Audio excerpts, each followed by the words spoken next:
Hello दोस्तों, नमस्कार। स्वागत है आप सबका हमारे इस YouTube channel Amar's academy easy way to learn. दोस्तों, जैसा कि हम लोग ये जो टीजीटी और पीजीटी मैथ्स की वीडियो लेक्चर कर रहे हैं और इसके पहले भी छोटे छोटे वीडियो के माध्यम से मैंने कई सारी चीज़ें आप लोगों को बताने की कोशिश की है। तो उसी क्रम को आगे बढ़ाते हुए आज फिर एक छोटा सा वीडियो लेकर आए हैं। ये उन बच्चों के लिए बहुत इम्पॉर्टेंट है, दोस्तों के लिए जो भी टीजीटी या पीजीटी की तैयारी कर रहे हैं। तो आज का वीडियो खासकर टीजीटी के लिए है, जिसमें एक टॉपिक है प्रोजेक्टाइल मोशन या फिर कह सकते हैं डायनेमिक। मैथ का एक पार्ट है डायनेमिक, जिसको हम लोग गति विज्ञान के नाम से जानते हैं। तो इस डायनेमिक में जो पिछला क्वेश्चन अगर देखा जाए टीजीटी 2021 या उसके पहले के, तो केवल बात करें अगर टीजीटी 2021 की, तो डायनेमिक्स चैप्टर से ही लगभग 8 से 9 क्वेश्चन आए हुए हैं। परफेक्टली 8 क्वेश्चन तो आए हुए ही थे। टीजीटी 2021 की बात कर रहे हैं, और उसके पहले भी लगातार जो भी टीजीटी के पेपर हुए हैं उसमें मैथ में यहाँ से अच्छे अच्छे क्वेश्चन आए हुए हैं। लगातार डायरेक्टली फार्मूले पर भी क्वेश्चन आते हैं या फार्मूला ही पूछ लेते हैं, और या फिर ऐसा भी होता है कि थोड़ा सा क्वेश्चन फार्मूला अप्लाई करके क्वेश्चन पूछे जाते हैं। तो जो भी दोस्त हमारे टीजीटी के लिए तैयार कर रहे हैं उनके लिए ये टॉपिक बहुत ही इम्पोर्टेंट है। और आजकल होता क्या है कि बहुत रेयरली टॉपिक मिलते हैं, क्योंकि बहुत समय पहले जब इंटरमीडिएट में 6 किताबें चलती थी मैथमेटिक्स की, तो उस समय एक बुक हुआ करती थी गति विज्ञान, और उस बुक में ये सारे चैप्टर जो भी हम लोग यहाँ पे डिस्कस करने वाले हैं वो सब दिए रहते थे। तो फ़िलहाल मैंने तो वो बुक पढ़ी थी बहुत समय पहले 2012 में। तो आज भी कुछ चीज़ें उसकी याद हैं जो मैं आप लोगों को बताने की कोशिश करूँगा। तो उम्मीद करते हैं कि वीडियो अच्छे से देखिएगा और अच्छे से समझ में आएगा।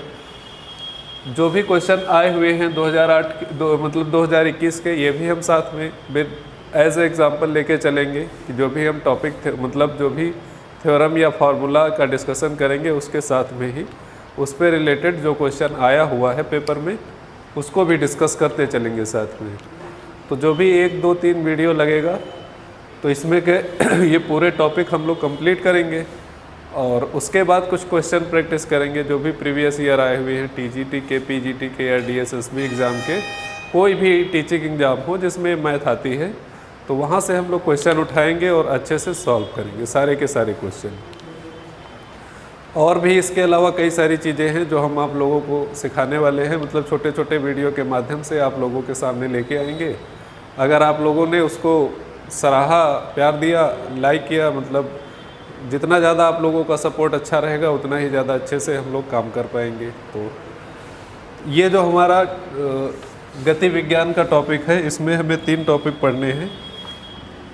तो सिंपली जो पहला टॉपिक होता है वो है motion under gravity. Motion under gravity, इसको कहते हैं गुरुत्व के अधीन गति। गुरुत्व के अधीन गति। तो इस टॉपिक के बारे में सबसे पहले हम लोग डिस्कस करेंगे।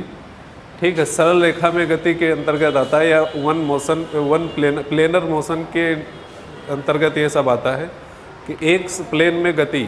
तो उसी के अंतर्गत ये एक चैप्टर है कि मोशन अंडर ग्रेविटी। दूसरा जो चैप्टर इसमें पढ़ना है हम लोगों को, वो सभी लोगों ने पढ़ रखा होगा ऑलरेडी। वो तो आज के भी जो स्टूडेंट्स इंटरमीडिएट पढ़ते हैं फर्स्ट ईयर में उनको पढ़ाया जाता है फिजिक्स में, प्रोजेक्टाइल मोशन। तो उस प्रोजेक्टाइल मोशन की बात करेंगे आज।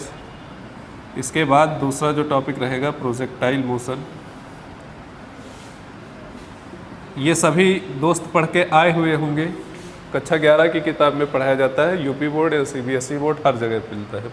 प्रोजेक्टाइल मोशन ये होता है प्रक्षेप गति। प्रक्षेप गति, तो ये हमारा एक बहुत अच्छा टॉपिक हो जाएगा। इसके बारे में हम लोग डिस्कस करेंगे। इस पे जितने भी क्वेश्चन आए हुए हैं प्रीवियस ईयर ये सारे सॉल्व करेंगे। अगला टॉपिक आता है वर्क, पावर एंड एनर्जी। इसमें जो भी इस टॉपिक से रिलेटेड क्वेश्चन आएंगे वो हम लोग सॉल्व करेंगे। कार्य सामर्थ्य और ऊर्जा बोलते हैं इसको, कार्य सामर्थ्य और ऊर्जा। तो इसके बारे में हम लोग पढ़ेंगे, कार्य सामर्थ्य ऊर्जा। तो डायनेमिक, देखो इसके बाद एक स्टैटिक्स आता है, कुछ टॉपिक उसमें से आते हैं, तो वो हम उसकी अलग वीडियो में बात करेंगे। फिलहाल डायनेमिक से जो चैप्टर आपके सिलेबस में है, टीजीटी के सिलेबस में, वहाँ पर ये 3 ही टॉपिक आएंगे यहाँ से। और थोड़ा बहुत 1-2 क्वेश्चन इधर उधर करते हैं, तो वो एग्ज़ाम की मर्ज़ी रहती है, एग्जामिनर की मर्ज़ी। पहला मोशन अंडर ग्रेविटी, गुरुत्व के मतलब गुरुत्व के अधीन गति, ठीक है। दूसरा प्रोजेक्टाइल मोशन, सभी लोगों ने पढ़ा है, देखा है, समझा है, ठीक है। फिर वर्क, पावर इन एनर्जी। तो ये 3 टॉपिक हम लोग यहाँ पे तैयार करने वाले हैं। तो इन्हीं तीनों को मिला के ही यहाँ पे टीजीटी 2021 की बात करें तो 8 क्वेश्चन आए हुए हैं। आप पेपर पिछला देख सकते हैं और बहुत सरल सरल क्वेश्चन आए थे, अभी सॉल्व करेंगे। जैसे ही मैं समझाऊंगा आप लोगों को टॉपिक, वैसे ही क्वेश्चन अपने आप आंसर निकल के सामने आ जाएगा। तो कुछ नहीं करना है, बस छोटे छोटे लेक्चर्स होंगे, 3-4 लेक्चर होंगे, उसको आपको ध्यान से बैठ के केवल देखना है, समझना है, और उस पर 10-12 क्वेश्चन प्रैक्टिस करवा दूंगा मैं खुद। फिर आगे जो भी क्वेश्चन आप लोगों को मिलते हैं वो प्रैक्टिस करिएगा, और यहीं से टॉपिक ख़त्म हो जाएगा। फिर बहुत ज़्यादा डीपली जाने की ज़रूरत नहीं है इसमें, क्योंकि नॉर्मली क्वेश्चन आएंगे, हर बार नॉर्मली आए हैं। जिस टाइप का क्वेश्चन अभी तक आया है उस टाइप के हर टॉपिक, हर फॉर्मूले को मैं डिस्कस कर दूंगा यहाँ पे। इसको 1 सेकंड के लिए देखिए, फिर मैं शुरू करता हूँ आज का पहला टॉपिक, मोशन अंडर ग्रेविटी। तो दोस्तों, जो इस टॉपिक का पहला पॉइंट है, कहाँ से हम शुरू करेंगे, जो पहला चैप्टर है गुरुत्व के अधीन गति, मोशन अंडर ग्रेविटी। तो इसके बारे में छोटी छोटी चीज़ें पहले जान लेते हैं, उसके बाद हम लोगों को पढ़ने में थोड़ा ही अच्छा लगेगा, आसान लगेगा, चीज़ें समझ में आएंगी कि हम लोग क्या करते हैं। तो जो सबसे पहली बात इसमें हमें समझनी है वो समझनी है गुरुत्वीय त्वरण। सबसे इम्पॉर्टेंट चीज़ जो यहाँ की है दोस्तों वो है गुरुत्वीय त्वरण, ठीक है, ग्रेविटी एक्सेलरेशन।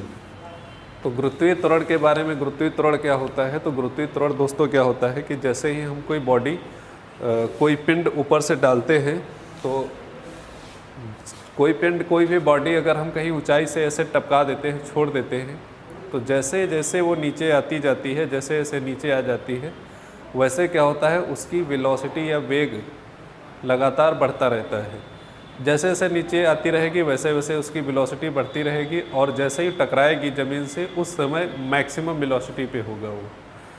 तो किसी भी चीज़ का लगातार वेलोसिटी बढ़ना, कोई भी बॉडी हो, कोई भी पार्टिकल हो, उसकी लगातार अगर वेलोसिटी बढ़ रही है तो इसका मतलब क्या हुआ कि वो एक्सीलरेट हो रही है, मतलब त्वरित हो रही है, उसको कोई एक्सटर्नल फोर्स मिल रहा है बाहर से, तभी तो वो लगातार अपनी स्पीड बढ़ा रहा है। ऐसे नहीं बढ़ाएगा, लगातार कोई बाहर से फोर्स लगेगा। जैसे हम लोग बाइक चलाते हैं, एक्सीलरेटर होता है, तो जितना जितना एक्सीलरेटर को हम इंक्रीज़ करते जाते हैं, बढ़ाते जाते हैं, हमारे बाइक की स्पीड क्या होती है, उतनी उतनी तेज़ी बढ़ने लगती है, इंक्रीज़ करने लगती है। क्यों? क्योंकि हम, वो जो बाइक का इंजन है वो उस पर फोर्स लगा रहा है, एक्सटर्नल फोर्स लगा रहा है, बाहरी फोर्स लगा रहा है, एक्सीलरेट कर रहा है उसको, तभी तो वो स्पीड बढ़ा रही है लगातार।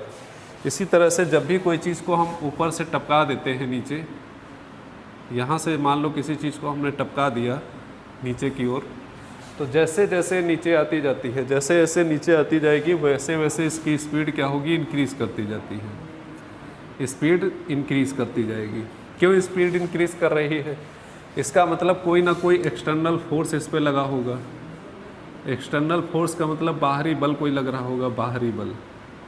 किसी चीज़ की वेलोसिटी तभी बढ़ेगी जब उस पर कोई बाहरी बल लग रहा हो। तो क्या आपको पता है कि कोई भी चीज़ को ऊपर से जब गिराते हैं तो उसको नीचे की ओर लाने में कोई बल लगता है? तो आप कहेंगे हाँ लगता है। कौन सा? गुरुत्वीय बल। कहेंगे गुरुत्वाकर्षण बल लगता है, और इसी बल की वजह से हर एक चीज़ नीचे की ओर खींची आ रही है। अच्छा, ये जो गुरुत्वीय बल है, ग्रेविटेशनल फोर्स, ये इस बॉडी पे नीचे की ओर लग रहा हुआ है, W। अब इसी फोर्स की वजह से ही क्या होता है, इसकी स्पीड लगातार इंक्रीज हो जाती है। तो जो भी इंक्रीज वेलोसिटी में इंक्रीमेंट हो रहा है, इसी को हम लोग बोलते हैं गुरुत्वीय त्वरण। गुरुत्वीय त्वरण। स्मॉल जी से रिप्रेजेंट करते हैं। देखो ग्रेविटेशनल फोर्स, गुरुत्वीय बल अलग चीज़ है। गुरुत्वीय बल क्या करता है, हर चीज़ को अपनी ओर खींचता है, लेकिन जो इसके स्पीड बढ़ने की प्रक्रिया है, लगातार स्पीड इंक्रीज हो रही है, इसके पीछे का रीज़न कौन है, गुरुत्वीय त्वरण है। इसको स्मॉल जी से रिप्रेजेंट करते हैं। तो सिंपली अगर इसकी डिफिनीशन चाहे लिखना कि गुरुत्वीय त्वरण क्या है, तो लिख सकते हैं कि जैसे कोई पिंड किसी ऊंचाई से छोड़ा जाता है तो नीचे आते समय लगातार उसकी स्पीड बढ़ती जाती है। इस स्पीड के बढ़ने का कारण एक त्वरण है, उसी त्वरण को हम लोग क्या कहते हैं, गुरुत्वीय त्वरण। अच्छा, गुरुत्वीय बल की वजह से ही ये त्वरण आया है, इसीलिए हम लोग बोले इसे गुरुत्वीय त्वरण। ठीक है, तो इतनी बात समझ में आ गई होगी गुरुत्वीय त्वरण क्या होता है। स्मॉल जी वैल्यू इसकी सबको पता है, 9.8 न्यूटन पर मीटर स्क्वायर होता है। ठीक है, तो स्मॉल जी की वैल्यू 9.8, अबाउट 10 भी रख सकते हैं, मीटर पर सेकेंड स्क्वायर, सॉरी मीटर पर सेकेंड स्क्वायर होता है। ठीक है, ये होता है स्मॉल जी की वैल्यू। अब इसको कभी कभी एमकेएस या सीजीएस में यूज़ कर देते हैं। जैसे सीजीएस पद्धति में बात करें तो हो जाता है ये 9.81 मीटर पर सेकेंड स्क्वायर होता है। अगर सीजीएस में बात करेंगे तो 981 सेंटीमीटर पर सेकेंड स्क्वायर, ये इसकी वैल्यू होती है, 981 सेंटीमीटर पर सेकेंड स्क्वायर। ये दोस्तों जब हम वर्क पावर एनर्जी चैप्टर पढ़ेंगे तो वहाँ पे इन सब चीज़ों का सीजीएस में भी यूज होगा, एमकेएस में भी यूज होगा, एसआई यूनिट में यूज होगा, तो ये सारी चीज़ यूज वहाँ पे मिलेंगे। तो इसको हम लिख सकते हैं कि जब कोई पिंड या कण स्वतंत्र रूप से ऊपर से नीचे गिरता है, किसी ऊंचाई से नीचे गिरता है, किसी ऊंचाई से नीचे की ओर गिरता है, नीचे की ओर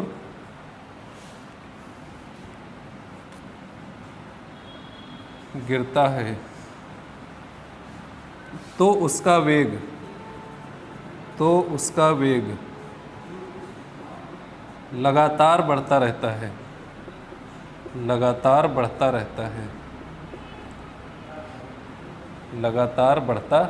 रहता है। अब वेग बढ़ाने का जो प्रोसेस होता है, क्यों होता है ये, क्योंकि उसमें गुरुत्वीय त्वरण काम करने लगता है। लिखोगे ऐसा गुरुत्वीय त्वरण की वजह से होता है, गुरुत्वीय त्वरण के कारण होता है, त्वरण के कारण होता है। तो ये जो लगातार वेग इंक्रीज कर रहा है, ये क्यों होता है, गुरुत्वीय त्वरण के कारण होता है। ठीक है, इसे ही हम लोग स्मॉल जी से रिप्रेजेंट करते हैं। इसकी वैल्यू 9.81 मीटर पर सेकेंड स्क्वायर, और सीजीएस यूनिट में सिस्टम में बात करेंगे तो 981 सेंटीमीटर पर सेकेंड स्क्वायर। अब ये बात पूरी अच्छे से समझ ली, गुरुत्वीय त्वरण क्या होता है। अब हम लोग बढ़ते हैं कि मोशन इन वर्टिकल, मतलब ऊर्ध्वाधर गति की बात करेंगे, क्योंकि वही सारा इस चैप्टर में हमें पढ़ना है। तो इसको एक सेकंड के लिए नज़र से देखिए, स्क्रीनशॉट ले लीजिए, लिखना है तो लिख लीजिए, फिर हम बढ़ते हैं आगे। तो देखते हैं ये टॉपिक, अगला टॉपिक हमारे पास जो है यहाँ से शुरू होता है, ये main chapter vertical motion under gravity. तो वर्टिकल मोशन अंडर ग्रेविटी की अगर बात करें तो इसका मतलब क्या हुआ, मतलब गुरुत्वीय ऊर्ध्वाधर गति। जैसे किसी बॉल, हमारे पास कोई बॉल है, उसको सीधा ऊपर की ओर उछाल दिया गया है, बॉल को क्या किया गया, सीधा ऊपर की ओर फेंक दिया गया है। तो सभी लोगों ने बॉल देखी होगी, खेली होगी, कि बॉल को जब हम नीचे से ऊपर की ओर उछालते हैं तो नीचे से क्या होता है, हमको एक फोर्स देना पड़ता है, बॉल को क्या करेंगे, एक फोर्स देंगे, जो वही फोर्स उस बॉल को लेकर ऊपर जाएगा। तो ऊपर एक मैक्सिमम पॉइंट आएगा, वहाँ के बाद बॉल क्या होगी, वापस नीचे आना शुरू हो जाएगी। ये बात सब लोग समझते होंगे। तो यही मोशन को हमें स्टडी करना है कि मान लेते हैं कि यहाँ पे एक पार्टिकल है, कोई भी बॉडी है, ग्राउंड पे है, ये कहाँ पे है, ग्राउंड पे है। अब इस ग्राउंड से इस पार्टिकल को यू वेग से ऊपर की ओर फेंका जाता है। देखो प्रारंभिक वेग है u, हमेशा इसको याद रखना, ये हमेशा क्या रहेगा, प्रारंभिक वेग। प्रारंभिक वेग इनिशियल कहा जाएगा, इनिशियल वेलोसिटी क्या है, u है। अब जब इसको हम यहाँ से प्रोजेक्ट कर देंगे, मतलब ऊपर की ओर फेंक देंगे, तो ये कुछ दूरी तक जाएगा, ऐसे कुछ ऊंचाई तक जाएगा ऊपर, और ऊपर से क्या हो जाएगा, फिर से वापस आ जाएगा उसी, तो जैसे गया था सेम टू सेम वैसे ही वापस आ जाएगा नीचे। अब नीचे आके फिर से टकरा जाएगा,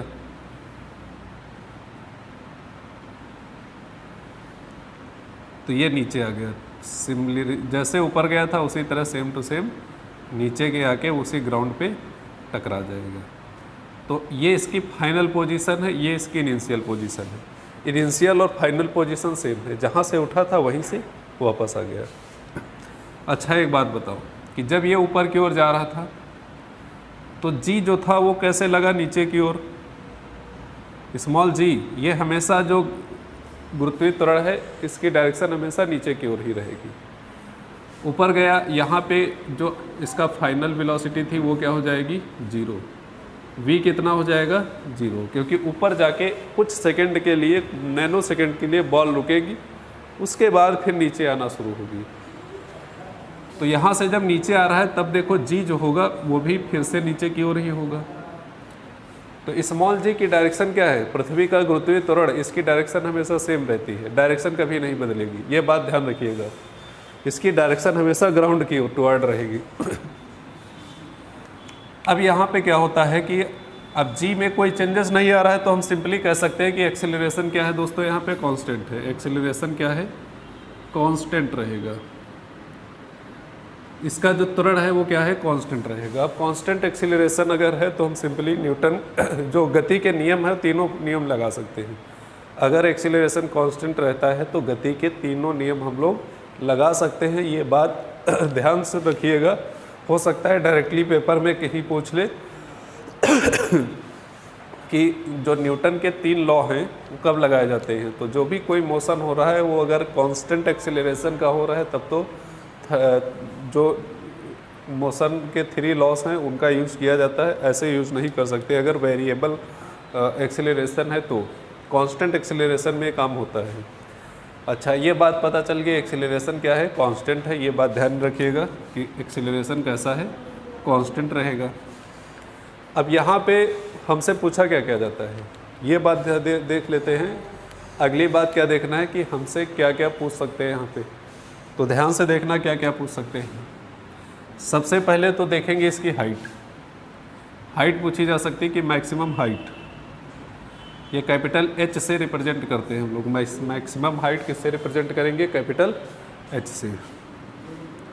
इसके बाद टाइम पूछ लेते हैं, टाइम ये होता है टोटल टाइम। टोटल टाइम का मतलब होता है कि नीचे से ऊपर तक और ऊपर से नीचे तक टोटल आने में जो टाइम लगा है उसको हम लोग कैपिटल T कहते हैं। टोटल टाइम कि कंप्लीट टाइम कितना लगा है, कुल समय नीचे से ऊपर और ऊपर से नीचे टोटल आने में जाने में कितना टाइम लगा है, कैपिटल T। अब इसमें ये भी पूछ लेते हैं TA क्या होता है, टाइम ऑफ एसेंट। ठीक है, TA टाइम ऑफ एसेंट मतलब ऊपर जाने में लगा समय। TA क्या होता है दोस्तों, ऊपर जाने में लगा समय। अब ध्यान से सुनिएगा, अभी इस पे क्वेश्चन बनने लगेगा। ऊपर जाने में लगा समय TA। इसी तरह से TD होता है, TD इसको टाइम ऑफ डिसेंट बोलते हैं। टाइम ऑफ डिसेंट नीचे आने में लगा समय, इसको कहेंगे नीचे आने में लगा समय। नीचे आने में लगा समय, इतनी बात आप समझ गए होंगे। TA क्या है, TD क्या है। TA और TD को ध्यान रखना, पूछा जाता है पेपरों में कई बार। ठीक है, ये बात TA हो गई और ये बात TD हो गई। अच्छा जो टोटल टाइम है, टोटल टाइम ये क्या है, ये TA प्लस TD ही तो होगा, कि ऊपर जाने में लगा समय बराबर होगा, मतलब टोटल टाइम जो होगा ऊपर जाने में लगा समय प्लस नीचे आने में लगा समय। ये बात ध्यान है, इसको ध्यान से समझिएगा। तो कैपिटल T पूछ सकता है हमसे, H पूछ सकता है, 2 चीज़ों में कैलकुलेशन करने के लिए क्वेश्चन देगा। ठीक, इतनी बात समझिए। अब यहाँ से क्वेश्चन ये बन जाता है कि पूछ ले, जैसे नॉर्मली एग्ज़ाम में क्वेश्चन आया था कि जो ड्रैग फोर्स लगता है किसका, वायु का, हवा का, जो एयर का ड्रैग फोर्स लगता है वो तो यहाँ पे नेगलेक्ट कर दिया जाता है, ठीक है। एयर रेजिस्टेंस जो होता है वो नेगलेक्ट रहता है नॉर्मली, तो ये बात बड़ी बड़ी लिख सकते हैं कि एयर रेजिस्टेंस ये नेगलेक्टेड है, ठीक है। Air resistance neglected, air resistance को नेगलेक्ट करते हैं, क्योंकि अगर एयर रेजिस्टेंस रहेगा तो जैसे ही बॉल ऊपर की ओर जा रही थी, ये बॉल है इतनी बड़ी ऊपर की ओर जा रही थी, तो जो एयर होगी वो तो इसमें नीचे की ओर रेजिस्टेंस लगाएगी ना। जैसे हम बाइक चलाते हैं, कार चलाते हैं, तो आगे की हवा हम पे फोर्स लगाती है ना, तो उसी तरह से जब ये बॉल ऊपर की ओर जाना शुरू होगी तो एयर इस पर रेजिस्टेंस लगाएगी, तो उसकी वजह से कुछ स्पीड क्या होगी, इसकी लॉस होगी, एनर्जी भी लॉस होगी। जब नीचे आ रही होगी नीचे, तब भी एयर का रेजिस्टेंस लगेगा, ड्रैग फोर्स लगेगा, तब भी कुछ एनर्जी लॉस होगी। तो यहाँ पे एयर रेजिस्टेंस नेगलेक्ट कर दिया जाता है कि कोई एनर्जी लॉस नहीं, कोई एयर नहीं है, सिंपली वैक्यूम है और वहाँ पे बॉल ऊपर जा रही है, आराम से नीचे आ रही, कोई तकलीफ वाली बात नहीं है। तो ये बात ध्यान रखिएगा। एक चीज़ और पूछ लेते हैं कि टीए और डीए में एक चीज़ पूछी जाती है, टाइम एसेंट और टाइम डिसेंट, मतलब ऊपर जाने में लगा समय और नीचे आने में लगा समय। इसमें पूछ लिया जाता है कि कौन सा समय ज़्यादा होगा, टीए और टीडी में कौन सा ज़्यादा होगा, टीए ज़्यादा होगा कि टीडी ज़्यादा होगा, कि ऊपर जाने में लगा समय ज़्यादा होगा कि नीचे आने में लगा समय ज़्यादा होगा, कौन सा टाइम ज़्यादा होता है, कौन सा कम होता है। ये बात अगर आप बता सकते तो 2 सेकंड के अंदर आंसर दे दीजिए। बताइए, ऊपर जाने में ज़्यादा टाइम लगेगा कि वापस आने में ज़्यादा टाइम लगेगा? अगर बता सकते हैं तो बताइए जल्दी से। देखो टाइम की बात करें, ये बॉल है, ठीक है, बॉल ऊपर की ओर जब जा रही है तो इसका वेट हमेशा नीचे की ओर रहेगा W, और जो रेजिस्टेंस है वो भी नीचे की ओर है। जब बॉल ऊपर की ओर जा रही है तब की बात है, मतलब ग्रेविटेशनल एक्सेलरेशन वो भी नीचे की ओर रहेगा और वेट भी नीचे की ओर है, बस वेलोसिटी इसकी ऊपर की ओर है। सेकंड कंडीशन में जब ये बॉल नीचे की ओर आ रही होगी, जब वापस आ रही है तब की बात है, तो वेलोसिटी नीचे की ओर रहेगी, इसका वेट नीचे की ओर रहेगा, एक्सेलरेशन भी नीचे की ओर रहेगा। तो कौन सी स्पीड तेज़ होगी, कौन सी स्पीड ज़्यादा होगी? तो आप कहेंगे जब वो नीचे आ रहा है तब तीनों चीज़ें इसकी देखो इसके फेवर में है, सेम डायरेक्शन में है, तो यहाँ पे जल्दी आएगा। जब ऊपर जा रहा है तो इसकी वेलोसिटी तो ऊपर की ओर है, जो फोर्स हमने लगाया है वो फोर्स इसको ऊपर की ओर तो लेके जा रहा है, बट यहाँ पे इसका ग्रेविटेशनल एक्सीलरेशन और इसका वेट जो इसको नीचे लाने की कोशिश कर रहे हैं। तो यहाँ पे 2 चीज़ें अपोजिट है, यहाँ पे 2 चीज़ें, तीनों चीज़ें क्या है, सेम डायरेक्शन में है, तो यहाँ पे स्पीड इसकी टोटली ज़्यादा होगी। तो नीचे आने में जो टाइम लगता है वो कम लगता है और ऊपर जाने में जो टाइम लगता है वो ज़्यादा लग सकता है। तो इसे कह सकते हैं कि टीए जो होगा, time of ascent is greater than time of descent. तो यहाँ छोटी सी बात थी, कभी कभी क्वेश्चन हो सकता है बना के पूछ ले, पेपर अच्छा बनाना चाहता है तो पूछ लेगा।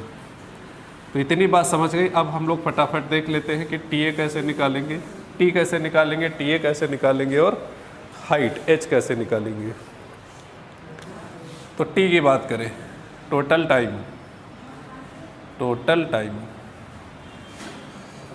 अब टोटल टाइम के लिए देखो, टोटल टाइम का मतलब ये नीचे से ऊपर गया और ऊपर से नीचे आया, ये इसकी इनिशियल पोजीशन थी, इनिशियल, और ये क्या है, फाइनल। इनिशियल प्रारंभिक वेग देखो क्या है, u, प्रारंभिक वेग हमारे पास है u। इनिशियल वेलोसिटी कितनी वेलोसिटी से फेंका गया है, फाइनल वेलोसिटी 0 हो जाएगी जब वापस आ जाएगा, तो यहाँ से फाइनल वेलोसिटी 0 है, इसका कोई काम भी नहीं है। एक्सेलरेशन जो है, अच्छा 1 सेकंड के लिए थोड़ा सा ध्यान दीजिएगा, डायरेक्शन देख लेते हैं, डायरेक्शन क्या क्या ली जाती है। देखो डायरेक्शन नीचे की ओर जी हमेशा जो रहेगा नीचे की ओर रहेगा, और मोशन कैसा है, ऊपर की ओर है। तो जहाँ एक्सेलरेशन जो होगा दोस्तों हम लेंगे -g, ठीक है, हमेशा एक्सेलरेशन -g लेके चलेंगे। हाइट ऊपर की ओर है, हमेशा पॉजिटिव रहेगी, नीचे की ओर जब हाइट होगी मतलब बॉल ऊपर की ओर जाएगा तो पॉजिटिव हाइट, नीचे की ओर आ रहा है तो निगेटिव हाइट। तो एक्सेलरेशन दोस्तों यहाँ पे क्या है, -g है। और क्या ज़रूरत पड़ेगी, और कुछ नहीं। टाइम कैपिटल T हमने मान रखा है। टाइम क्या है, कैपिटल T। डिस्प्लेसमेंट क्या है, विस्थापन कह लो हिंदी में, विस्थापन। इसको S से लिखते हैं, डिस्प्लेसमेंट मतलब विस्थापन। विस्थापन क्या होता है, विस्थापन बच्चे जानते होंगे कि बॉल जहाँ से निकली थी टहल घूम के फिर से वहीं पे आ गई, तो टोटली डिस्प्लेसमेंट क्या हुआ, 0। विस्थापन कितना हुआ, 0, क्योंकि इनिशियल पोजीशन और फाइनल पोजीशन के बीच में कोई डिफरेंस नहीं आया है। अगर ये डिफरेंस आ जाता तो कोई ना कोई डिस्प्लेसमेंट आ जाता, लेकिन डिफरेंस नहीं है, जहाँ से बॉल गई थी वहीं से फिर वापस आ जाती है। तो यहाँ पे क्या होगा कि डिस्प्लेसमेंट 0 होगा। अब हम वो इक्वेशन ऑफ मोशन लगाते हैं, S = ut + ½ gt²। ये हमारे पास इक्वेशन ऑफ मोशन थी। ये जो S दोस्तों है, इसको ध्यान रखना, ये दूरी नहीं होता है, इसको दूरी लेके मत चलना। ये क्या है, विस्थापन है। इस पे भी कंफ्यूज करेगा एग्जामिनर, ये क्या होता है, विस्थापन होता है। अकॉर्डिंग टू क्वेश्चन अगर हम लोग सिंपली देखेंगे विस्थापन क्या है यहाँ पे, तो हम बता ही चुके विस्थापन क्या है, 0 है। इनिशियल वेलोसिटी प्रारंभिक वेग क्या है, u है, ये प्रारंभिक वेग u है। टाइम कैपिटल T हमने लिया हुआ है +1/2। at² नॉर्मली होता है at², और a = क्या है, -g, तो -g, t क्या है, कैपिटल T²। तो इसको अगर हम कैलकुलेट करते हैं तो एक t कैंसिल हो जाता है, ये u = 0 -1/2 gt। u ये आ जाता है 2u/g = कैपिटल T। तो जो टोटल टाइम हमारे पास आता है 2u/g आता है। टोटल टाइम दोस्तों कितना आता है, 2u/g आता है। अब टोटल टाइम 2u/g आ गया है। अब ऊपर जाने में या नीचे आने में टाइम देख लेते हैं, टाइम ऑफ असेंट या टाइम ऑफ डिसेंट कितना लगता है। तो टाइम असेंट टाइम मतलब ये भी सिंपली हम निकाल सकते हैं। देखो उधर,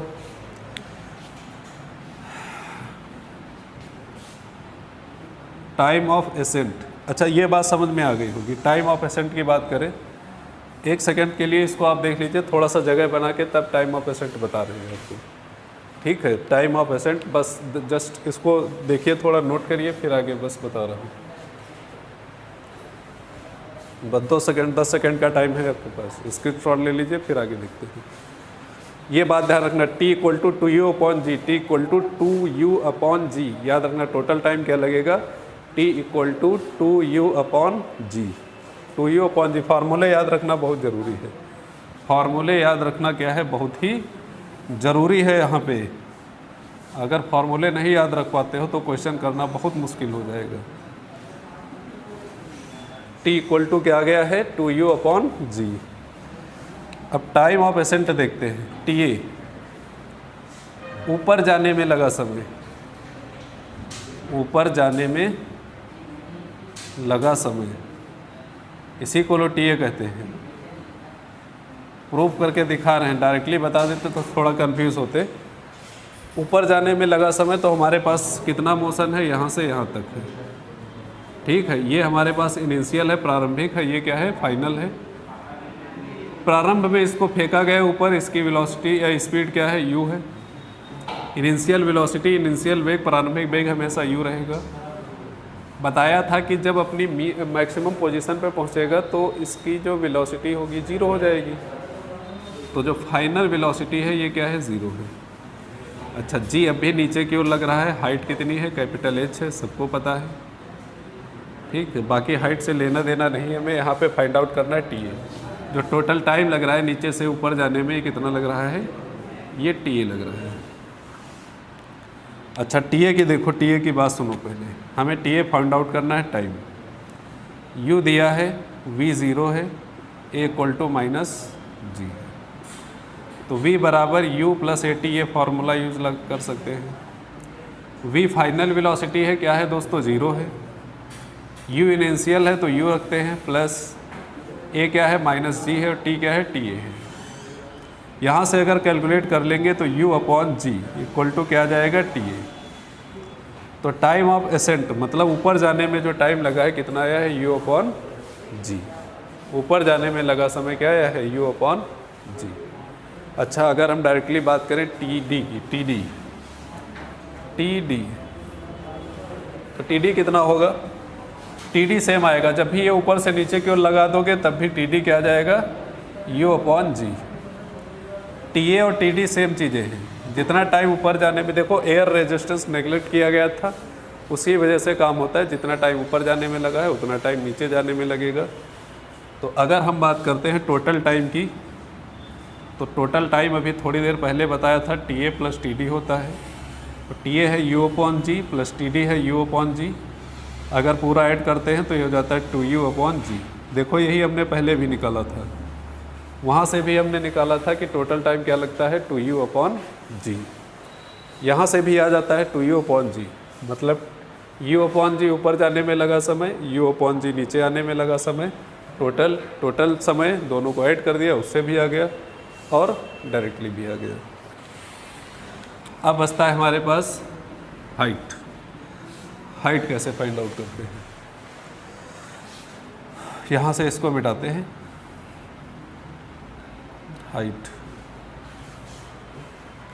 हाइट की बात करते हैं, मतलब मैक्सिमम हाइट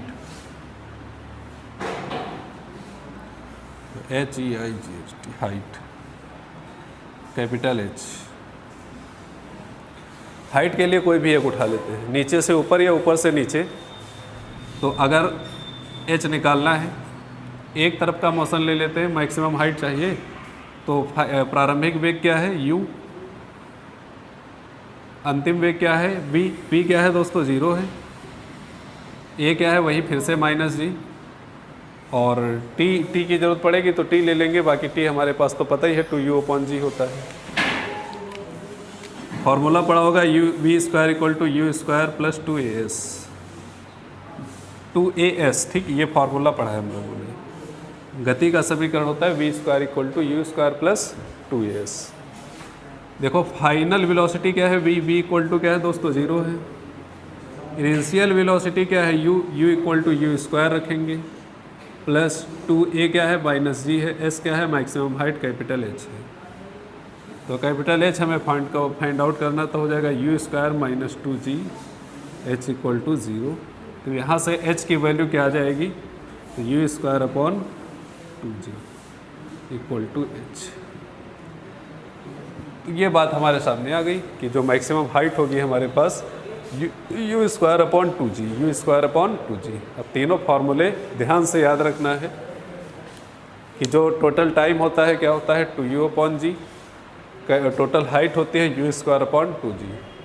और भी इस पर अलग अलग तरीके से फार्मूले बनते रहते हैं, ठीक है। तो उस पर हम लोग चर्चा करेंगे, तब तक 1 मिनट के लिए इनको ध्यान से देखो समझो, फिर हम लोग बढ़ते हैं अपने आगे के कॉन्सेप्ट पे। तो आगे देखते हैं हम लोग, एक छोटा सा और इसमें पॉइंट रहता है, नोट रहता है, उसको आप लोग समझ लीजिए। नोट क्या है, बोला जाता है कि अपवार्ड जर्नी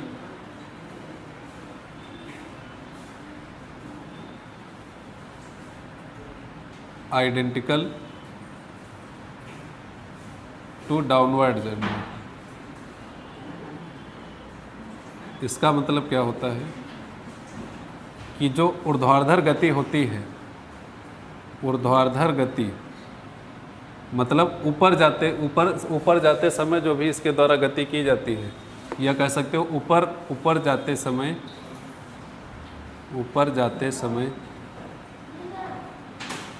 की गति या यात्रा, ऊपर जाते समय की यात्रा, नीचे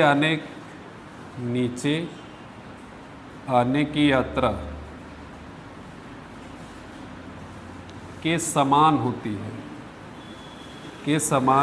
है। क्या होता है ये बात समझ लो। Identical upward journey identical to downward journey. 2 second के लिए लगेगा, इसको समझ लो। मान लो एक पार्टिकल है, इसको हमने ऊपर की ओर फेंका है, ऊपर जाके कुछ समय के बाद वापस आ जाएगा, ठीक है। तो यहाँ पे इसकी मैक्सिमम हाइट है, वेलोसिटी 0 है। तो जिस टाइप का मोशन यहाँ पे हुआ है जिस टाइप का गति यहाँ पे हुई है उसी टाइप से गति ऊपर से नीचे की ओर होगी। देखो, अगर बात करते हैं कि इनिशियल वेलोसिटी u, तो जितनी वेलोसिटी से टकराएगा उसी के सेम होनी चाहिए। अगर आइडेंटिकल है तो यही तो होगा, जितनी वेलोसिटी से टकराएगा यहाँ पे वो सेम होनी चाहिए। मतलब जितनी तेज़ फेंका गया था उतनी ही तेज़ ये टकराएगा। ये बात ध्यान रखनी है आपको कि जो इनिशियल वेलोसिटी है वो टकराने के समय की वेलोसिटी के क्या होगी, बराबर होगी। आगे की बात सुनिए, मान लो एक हाइट है, ये हाइट, अब ऊपर जाते समय यहाँ पे अगर इसका वेग v है तो वापस आते समय इसी पॉइंट पर इसका वेग भी क्या होगा, v होगा। मतलब ऊपर जाते समय जो वेग रहेगा उसी सेम हाइट पे हाइट सेम होनी चाहिए। ये हाइट जो होनी चाहिए बच्चों, दोस्तों, सेम होनी चाहिए। सेम हाइट पर ऊपर जाते समय वेलोसिटी और नीचे जाते समय वेलोसिटी क्या होती है, सेम होती है। ये बात ध्यान रखिएगा।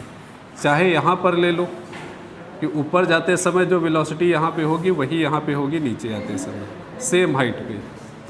एक बात और, जो टाइम यहाँ से यहाँ तक जाने में लगा है वही टाइम ऊपर से नीचे यहाँ से यहाँ तक आने में लगेगा। अगर ये टाइम t1 है, इस हाइट तक h हाइट तक जाने में समय t1 लगा है, तो इधर भी h हाइट तक जाने में समय कितना लगेगा, t1 ही लगेगा। ऐसा इतना ही नहीं, अगर ऊपर की बात करो, अगर ये टाइम t2 लगता है, इस पॉइंट से इतनी दूर जाने का टाइम t2 है, तो ऊपर से नीचे की ओर इसी पॉइंट तक आने का समय भी t2 होगा, सेम टाइम होगा। तो ये कुछ पॉइंट है जो आगे चल के क्वेश्चन में हम लोग डायरेक्टली यूज़ करेंगे, तो इसको थोड़ा सा ध्यान रखिएगा, थोड़ा सा यूज़ करने की कोशिश करेंगे तो ज़्यादा अच्छा रहेगा। नॉर्मली एक बार फार्मूले हम लोग जो निकाले हैं वो लिख सकते हैं। कैपिटल T होता है 2u/g और h बराबर क्या निकला था, u²/2g। दो फार्मूले हैं, ये ध्यान रखिएगा। यहाँ से कंक्लूज़न निकलता है कि h/t² की वैल्यू क्या होगी, h/t²। तो ध्यान से देख लीजिए, डायरेक्टली क्वेश्चन आया हुआ है। h कितना है, u²/2g, अपॉन में t² है, t की वैल्यू क्या है, 2u/g का स्क्वायर। तो u²/2g, स्क्वायर करेंगे तो 4u²/g² हो जाएगा। तो u² से कैंसिल आउट हो जाएगा, एक g कैंसिल आउट हो जाएगा, 2 2 ज़ा 4, नहीं ये नहीं कैंसिल नहीं होगा, 8 हो जाएगा। g ऊपर आ जाएगा, h/2² हो जाएगा g/8, h/t² = g/8। तो यहाँ से हम लोग डायरेक्टली बोल सकते हैं h = g/8 × t², h = g/8 × t²। तो ये बात ध्यान रखिएगा, डायरेक्टली इस पर क्वेश्चन पूछा जा सकता है। जितना ज़्यादा फार्मूले ध्यान रखेंगे उतना ही ज़्यादा स्पीड रहेगी आपकी एग्ज़ाम में। सोचना नहीं पड़ेगा क्या करना है। जब कभी भी अपवर्ड या डाउनवर्ड मोशन दिया है और h और t में कोई भी दोनों में से एक वैल्यू पूछ रहा है, तो फटाफट क्या किया, तुरंत h = g/8 t² लगा के आंसर निकाल दिया। स्पीड देखना कितनी बढ़ेगी। अभी एक क्वेश्चन करवा रहा हूँ, इसी पे अभी एक क्वेश्चन आएगा आपके सामने, तो जस्ट 2 सेकंड लगेगा आंसर निकालने में। अगर ये सारी चीज़ें पता है पहले से तो कोई बहुत देर नहीं लगेगी, तुरंत फटाफट आंसर करोगे आप। जस्ट जो भी है इसमें देखो फटाफट, फिर हम लोग आगे बढ़ते हैं। हाँ दोस्तों, एक क्वेश्चन देखिए, फिर जो भी अभी तक बताया है उसको ध्यान में रखते हुए ये क्वेश्चन सॉल्व करना है। अब कितना टाइम लेते हैं आप, ये आप पे डिपेंड करता है कि कितने फार्मूले यूज़ करते हैं। बाकी अगर मैं बता दूँ तो इसमें कुछ करना ही नहीं है, कुछ भी नहीं करना है। अगर ये फार्मूले याद रखें जो मैंने अभी पीछे बताए हैं, 3 फार्मूले, 3-4 समझ सकते हो। जस्ट 2 सेकंड का टाइम आएगा इसमें, जस्ट 2 सेकंड, गारंटी है इस बात की 2 सेकंड में होगा। क्वेश्चन पढ़ लो क्या लिखा हुआ कि एक गेंद को ऊर्ध्वाधर ऊपर की ओर उछाला जाता है, यदि 8 सेकंड तक हवा में रहती है। यदि वो गेंद जो है 8 सेकंड तक हवा में रहती है। अच्छा, 8 सेकंड तक हवा में रहने का मतलब कि जब से उछाला गया है और जब तक ये वापस आ गया है, इतनी देर में टोटल जो समय लगा है वो कितना लगा है, 8 सेकंड लगा है। तो जो भी ये दिया हुआ है ये क्या है, ये हमारे पास वो समय दिया है कि कितनी देर तक ये जर्नी कर रहा है, यात्रा कितनी देर तक कर रहा है, कि 8 सेकंड तक हवा में रहता है। अच्छा, 8 सेकंड तक हवा में रहने का मतलब यही तो हुआ कि जहाँ से उछाला गया था 8 सेकंड के अंदर उसी जगह पर फिर से वापस आ गया, तभी तो ये बात बोली गई है। तो इसके द्वारा प्राप्त महत्तम ऊंचाई ज्ञात करो। ये ऊंचाई ज्ञात करना है, मैक्सिमम हाइट। तो इसके द्वारा प्राप्त महत्तम ऊंचाई कितनी ऊंचाई तक गया होगा। तो अभी बताया h बराबर g/8t² करना है। g की वैल्यू 10 ले सकते हो बाई 8t²। t क्या है हमारे पास 8, 8² 8 और ये कटा कितना आ गया 80। तो हमारे पास ऑप्शन नंबर सी इसका करेक्ट आंसर होगा। कुछ नहीं करना था, 2 सेकंड का टाइम लगा है बस। ये ऑप्शन नंबर सी इसका करेक्ट हो जाएगा। 80 मीटर, कितने मीटर गया 80 मीटर 8 सेकंड के अंदर। बस ना कोई फार्मूला ना कुछ, छोटी छोटी चीज़ें याद रखोगे तो बहुत आसानी होगी पेपर करने में। और यही तरीका है टीजीटी पेपर सॉल्व करने का, कि जितनी स्पीड में सॉल्व करोगे उतनी ही स्पीड में आप ज़्यादा से ज़्यादा क्वेश्चन अटैम्प्ट कर पाओगे और तभी सिलेक्शन के पास जाओगे। नहीं तो ऐसे बहुत बड़ा पेपर रहता है, सारे क्वेश्चन सॉल्व करने बैठे तो कभी नहीं कर पाओगे। वहाँ 2 घंटे में घर पे बैठ के कर लोगे। तो ये आज का पार्ट हम इतना ही रखते हैं। इसके आगे फिर कुछ क्वेश्चन कराएंगे और कंटिन्यू इसी को करेंगे। फिर दूसरे टॉपिक पे आएंगे, उस पर भी इसी तरह से सारे धीरे धीरे हम लोग करके ये पूरा का पूरा टॉपिक ख़त्म कर देंगे। तो ध्यान से पढ़िएगा, देखिएगा, समझिएगा टॉपिक को। और जहाँ पे नहीं समझ में आता है उसको आप लोग कमेंट में भी बता सकते हैं कि क्या दिक्कत आ रही है, और जो भी क्वेश्चन कहेंगे वो क्वेश्चन भी सॉल्व करा दिए जाएंगे। तो इस वीडियो में यहीं तक, फिर हम लोग मिलते हैं अगले वीडियो में। तब तक के लिए सभी दोस्तों को बाय बाय, और अच्छे से तैयारी करते रहिए। जल्द ही आएंगे। वीडियो अच्छा लगे तो लाइक शेयर और कमेंट ज़रूर करिएगा, और सभी को बाय बाय।